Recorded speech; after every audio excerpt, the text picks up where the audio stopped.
പ്രധാനപ്പെട്ട വാർത്തയിലേക്ക് തന്നെയാണ്. തിരുവനന്തപുരം മണക്കാടിൽ പട്ടാപ്പകൽ വീട് കയറി വയോധികയെ ആക്രമിച്ച് സ്വർണ്ണാഭരണങ്ങൾ കവർന്നു. 10 ലക്ഷം രൂപയുടെ ആഭരണങ്ങൾ നഷ്ടപ്പെട്ടു. സ്ത്രീ ഉൾപ്പെടെയുള്ള 4 അംഗ സംഘമാണ് കവർച്ച നടത്തിയത്. കോർപ്പറേഷൻ ജീവനക്കാർ എന്ന് തെറ്റിദ്ധരിപ്പിച്ചായിരുന്നു കവർച്ച. പ്രതികളിൽ 2 പേർ പിടിയിലായിട്ടുണ്ട്.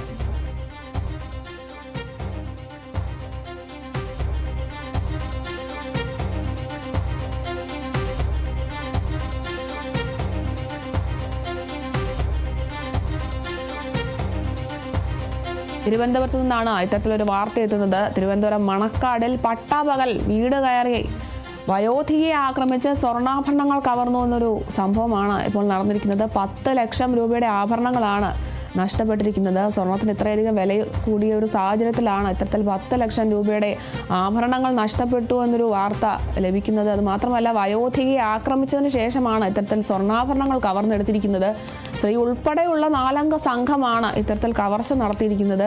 കോർപ്പറേഷൻ ജീവനക്കാരെന്ന് തെറ്റിദ്ധരിപ്പിച്ച് വീട്ടിൽ കയറി ചെന്നാണ് ഇത്തരത്തിൽ വയോധികയെ ആക്രമിച്ചവർ സ്വർണ്ണാഭരണങ്ങൾ കവർന്നിരിക്കുന്നത്. പ്രതികൾ 2 പേരെന്തായാലും പിടിയിലായിട്ടുണ്ട്.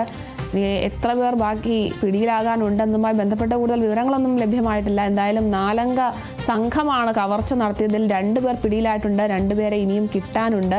10 ലക്ഷം രൂപയുടെ ആഭരണങ്ങളാണ് നഷ്ടപ്പെട്ടിരിക്കുന്നത്. അതുമാത്രമല്ല, വയോധികയെ ആക്രമിക്കുകയും ഇവർ ചെയ്തിട്ടുണ്ട്.